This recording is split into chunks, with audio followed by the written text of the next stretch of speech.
बच्चों, स्वागत है आपका हमारे YouTube चैनल पे। मैं हूं गायत्री और आज जो टॉपिक हम कवर करने वाले हैं वो है benefits of environmental scanning. Environmental scanning की हमने टेक्निक्स देखी थी अभी तक, स्वॉट एनालिसिस, पेस्ट एनालिसिस और ईटॉप and quest.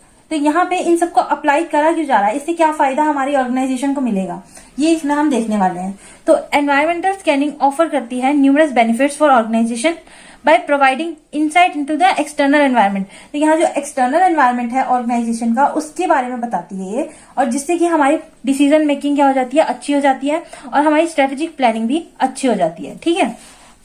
It helps identify opportunity and threat. तो दो चीजें ये फाइंड करने में हमारे को हेल्प कर रही है, जो कि एक्सटर्नल है, वो है हमारी आने वाली अपॉर्चुनिटीज और उसके साथ जुड़े हुए थ्रेट्स। ठीक है। अब जो बिजनेस है उसको हेल्प मिलती है चेंजेस को अडेप्ट करने में, प्लस कॉम्पिटिटिव बने रहने में, क्योंकि हमारे आसपास हमारे जो कॉम्पिटिटर्स हैं वो इतने एक्टिव होते हैं, तो हमारे को भी कॉम्पिटिटिवनेस बना के रखनी पड़ती है। ठीक है। तो सबसे पहला जो हमारे पास बेनिफिट है वो है इन्फॉर्म डिसीजन मेकिंग। देखो, डिसीजन तो कभी भी हम कुछ भी ले सकते हैं, पर इन्फॉर्म डिसीजन मेकिंग क्या है, जब हमारे को चीजों के बारे में एक्चुअल में पता हो, एक्चुअल डाटा हमारे पास हो। तो environmental scanning provides valuable data and insight about market trend. अब मार्केट में क्या चल रहा है, उसी के बेसिस पे क्या होगी, मार्केटिंग होगी, और कॉम्पिटिटर की एक्टिविटीज क्या है और पोटेंशियल रिस्क क्या है, ये कौन बताएगा हमें, एनवायरमेंटल स्कैनिंग के थ्रू पता चलेगा। ठीक है। अब this information helps organization make strategic decision. इसके बेसिस पे ही ऑर्गेनाइजेशन अपने स्ट्रेटेजिक डिसीजन बनाती है, और यहाँ क्या आता है, ये एविडेंस की तरह काम करते हैं बजाय की गैस वर्क के। यानी हमने सोच लिया कि कॉम्पिटिटर ने ये करा होगा, ये सोचा होगा उसमें, और एक्चुअल डाटा में हमने पढ़ के जो काम किया है उसमें बहुत फर्क है। मान लो आपके पास एमसीक्यूज है, आपने पढ़ रखी है वो स्टेटमेंट, और आपको पता है कि ये यहाँ पे ऑप्शन ए आएगा, वो चीज अलग है, और आपने तुक्का लगा दिया कि चलो ये ए होगा, तो वो चीज अलग है। ठीक है। यहाँ पे भी यही सेम चीज है। For example, understanding market shift allow business to tailor their product and service to meet evolving customer need.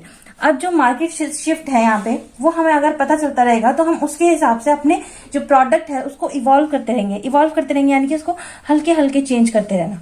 ठीक है। टाइम टू टाइम उसमें चेंजेस लाते रहना, पूरी तरीके से चेंज नहीं करना, हल्का हल्का चेंज करते रहना, जैसे जैसे कस्टमर की रिक्वायरमेंट होती जा रही है। नेक्स्ट है हमारे पास proactive adaptation. By monitoring the external environment, organization can anticipate potential change and adapt their strategy accordingly. अब जैसे जैसे हमारे को पता चल रहा है कि एनवायरनमेंट में चेंज आ रहा है, एक्सटर्नल एनवायरनमेंट में, वैसे वैसे हम अपनी अंदर पोटेंशियल चेंजेस लाएंगे, एंटिसिपेट करेंगे और अपनी स्ट्रेटेजीज को अडेप्ट करेंगे उसके अकॉर्डिंग। ठीक है। अगर हमें पता हमारे सामने आने वाली है, कुछ डील आने वाली है, ठीक है, मान लीजिए हमारे को ऑर्डर मिलने वाला है, तो हम उसके लिए पहले से ही प्रिपेयर रहेंगे। This proactive approach allows business to stay ahead of the curve and avoid being caught off guard by unforeseen event. अब जो इवेंट्स हमें पता नहीं आने वाले, उसके लिए भी हम क्या रहेंगे, सतर्क रहेंगे पहले से। ठीक। For example, company can prepare for new regulation और technology advancement by adjusting their operation in advance. मान लो आपने अब देखा होगा कि जैसे पहले क्या होता था, पहले रिक्शा चलते थे, जो साइकिल वाले रिक्शा थे वो चल रहे थे। अब ज्यादा जमाना किसका आ गया, इलेक्ट्रिक व्हीकल्स का। तो हमने किसकी तरफ शिफ्ट किया, एकदम तो नहीं किया, धीरे धीरे करके हुआ। तो वो जो शिफ्ट हुआ है इलेक्ट्रिक चीजों की तरफ, वो धीरे धीरे करके हुआ है, एकदम से सारे मार्केट से गायब नहीं हो गए थे वो रिक्शा। पहले क्या हुआ, वो रिक्शा की बजाय ऑटो चलने लगे साथ साथ, मतलब ऑटो तब भी थे पर अब ज्यादा चलने लगे, और फिर अचानक से आई ई रिक्शा, और ई रिक्शा ने उसको दूसरे साइकिल वाले रिक्शा को रिप्लेस कर दिया। नेक्स्ट है हमारे पास risk management. Environmental scanning help identify potential risk and threat, allowing organization to develop mitigation strategy. ऐसी स्ट्रेटेजी बनाना जो कि हमें एकदम से किसी प्रेशराइज सिचुएशन में ना डाल दे। हमें मान लो अगर पता है कि कल हमारा आने वाला हार्ड है, तो हम आज सेविंग करके चलेंगे, राइट। तो यहाँ पे यही है कि अगर हमारे को पता है कि आने वाले टाइम में हमारे पास अपॉर्चुनिटी आने वाली है, तो उसकी प्रिपरेशन भी हम आज से ही करनी शुरू कर देंगे। By understanding potential challenges, business can minimize the impact of negative event on their operations and profitability. तो इसको समझने के बाद क्या कर सकता है, ऑर्गेनाइजेशन अपने चैलेंजेस को मिनिमाइज कर सकता है, और इम्पैक्ट नेगेटिव जो चीजें इवेंट है उनको क्या कर सकता है, रोक सकता है, और प्रॉफिटेबिलिटी को क्या कर सकता है, बढ़ा सकता है। This proactive approach to risk management can prevent significant losses and ensure business continuity. तो यहाँ पे कंटिन्यूटी को मेंटेन कर सकता है बिजनेस की, और सिग्निफिकेंट लॉसेज को क्या कर सकता है, अवॉइड कर सकता है या प्रिवेंट कर सकता है। ठीक है। नेक्स्ट है हमारे पास अपॉर्चुनिटी आइडेंटिफिकेशन। अब अपॉर्चुनिटी आ रही है, तो आपको क्या रहना है, इसके लिए सतर्क रहना होता है कि आप कैसे फटाफट पहले से पहले उसको ग्रैब करने की कोशिश करें।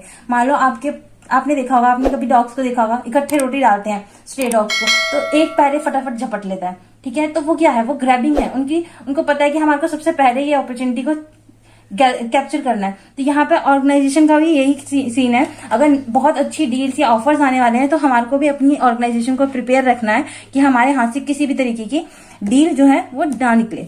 Environmental scanning can uncover new opportunity for growth, innovation and competitive advantage. तो एनवायरमेंटल स्कैनिंग हमारे को हेल्प करती है न्यू अपॉर्चुनिटी के लिए, जो कि हमारे को ग्रोथ की तरफ ले जाती है, और इनोवेशन और कॉम्पिटिटिव एडवांटेज के लिए। अब ये करते कैसे हैं? By analysing market trend and emerging technology, business can identify area where they can expand their operation।